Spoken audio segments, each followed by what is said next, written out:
ਅਗਲੀ ਖਬਰ ਵੱਲ ਚੱਲੀਏ ਵੀ ਲੋਕ ਕਿੱਥੇ ਤੱਕ ਪਹੁੰਚ ਜਾਂਦੇ ਆ। ਪੈਂਸਿਲਵੇਨੀਆ ਦੇ ਵਿੱਚ ਇੱਕ ਬੰਦੇ ਨੂੰ ਅਰੈਸਟ ਕੀਤਾ ਗਿਆ ਆ। ਉਹ ਚੋਰੀ ਦੇ ਬੋਡੀ ਪਾਰਟਸ ਬਾਈ ਕਰਦਾ ਸੀ। ਬੋਡੀ ਪਾਰਟਸ ਬੰਦਿਆਂ ਦੇ।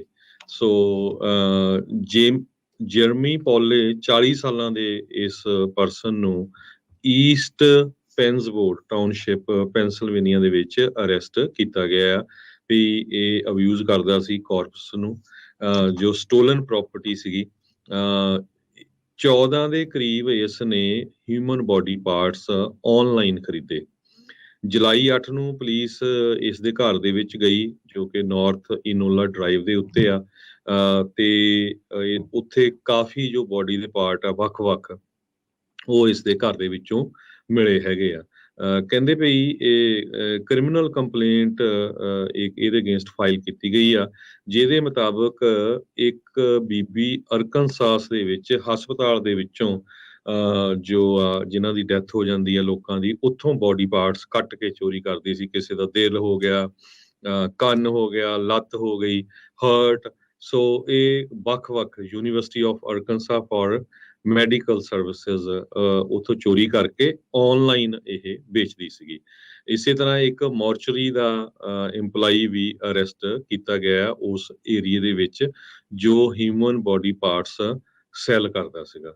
ਸੋ ਇਸ ਨੇ ਕਹਿੰਦੇ ਭਈ ਪਤਾ ਨਹੀਂ ਕ੍ਰੇਜ਼ੀ ਬੰਦਾ ਕਿੱਦਾਂ ਦਾ ਸੀ, ਵੱਖ-ਵੱਖ ਪਾਰਟਸ ਜੋ ਬੋਡੀ ਦੇ ਆ ਉਹਨਾਂ ਨੂੰ ਸਟੋਰ ਕੀਤਾ ਹੋਇਆ ਸੀ ਆਪਣੇ ਘਰ ਦੇ ਵਿੱਚ ਤੇ ਉਹਨਾਂ ਦਾ ਕੀ ਕਰਨਾ ਸੀ। ਪਰ ਹੁਣ ਇਸ ਨੂੰ ਅਰੈਸਟ ਕਰ ਲਿਆ ਗਿਆ ਆ ਤੇ $50,000 ਦੀ ਬੇਲ ਦੇ ਉੱਤੇ ਰੱਖਿਆ ਗਿਆ।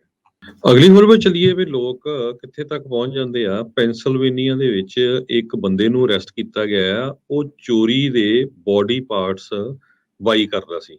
ਬੋਡੀ ਪਾਰਟਸ ਬੰਦਿਆਂ ਦੇ। ਸੋ ਜਰਮੀ ਪੌਲੇ 40 ਸਾਲਾਂ ਦੇ ਇਸ ਪਰਸਨ ਨੂੰ ਈਸਟ ਪੈਨਸਬੋਰਡ ਟਾਊਨਸ਼ਿਪ ਪੈਂਸਿਲਵੇਨੀਆ ਦੇ ਵਿੱਚ ਅਰੈਸਟ ਕੀਤਾ ਗਿਆ ਆ ਵੀ ਇਹ ਅਬਿਊਜ਼ ਕਰਦਾ ਸੀ ਕਾਰਪਸ ਨੂੰ। ਜੋ ਸਟੋਲਨ ਪ੍ਰਾਪਰਟੀ ਸੀਗੀ 14 ਦੇ ਕਰੀਬ ਇਸ ਨੇ ਹਿਊਮਨ ਬੋਡੀ ਪਾਰਟਸ ਆਨਲਾਈਨ ਖਰੀਦੇ। ਜੁਲਾਈ 8 ਨੂੰ ਪੁਲਿਸ ਇਸ ਦੇ ਘਰ ਦੇ ਵਿੱਚ ਗਈ ਜੋ ਕਿ ਨਾਰਥ ਇਨੋਲਾ ਡਰਾਈਵ ਦੇ ਉੱਤੇ ਆ ਤੇ ਉੱਥੇ ਕਾਫੀ ਜੋ ਬੋਡੀ ਦੇ ਪਾਰਟ ਆ ਵੱਖ-ਵੱਖ ਉਹ ਇਸ ਦੇ ਘਰ ਦੇ ਵਿੱਚੋਂ ਮਿਲੇ ਹੈਗੇ ਆ। ਕਹਿੰਦੇ ਭਈ ਇਹ ਕ੍ਰਿਮੀਨਲ ਕੰਪਲੇਂਟ ਇਹਦੇ ਅਗੇਂਸਟ ਫਾਈਲ ਕੀਤੀ ਗਈ ਆ, ਜਿਹਦੇ ਮੁਤਾਬਕ ਇੱਕ ਬੀਬੀ ਅਰਕਨਸਾਸ ਦੇ ਵਿੱਚ ਹਸਪਤਾਲ ਦੇ ਵਿੱਚੋਂ ਜੋ ਜਿਨ੍ਹਾਂ ਦੀ ਡੈਥ ਹੋ ਜਾਂਦੀ ਆ ਲੋਕਾਂ ਦੀ, ਉੱਥੋਂ ਬੋਡੀ ਪਾਰਟਸ ਕੱਟ ਕੇ ਚੋਰੀ ਕਰਦੀ ਸੀ। ਕਿਸੇ ਦਾ ਦਿਲ ਹੋ ਗਿਆ, ਕੰਨ ਹੋ ਗਿਆ, ਲੱਤ ਹੋ ਗਈ, ਹਰਟ। ਸੋ ਇਹ ਵੱਖ-ਵੱਖ university of Arkansas for medical services ਉੱਥੋਂ ਚੋਰੀ ਕਰਕੇ ਆਨਲਾਈਨ ਇਹ ਵੇਚਦੀ ਸੀਗੀ। ਇਸੇ ਤਰ੍ਹਾਂ ਇੱਕ ਮੋਰਚਰੀ ਦਾ EMPLOYEE ਵੀ ਅਰੈਸਟ ਕੀਤਾ ਗਿਆ ਉਸ ਏਰੀਏ ਦੇ ਵਿੱਚ ਜੋ ਹਿਊਮਨ ਬੋਡੀ ਪਾਰਟਸ ਸੈਲ ਕਰਦਾ ਸੀਗਾ।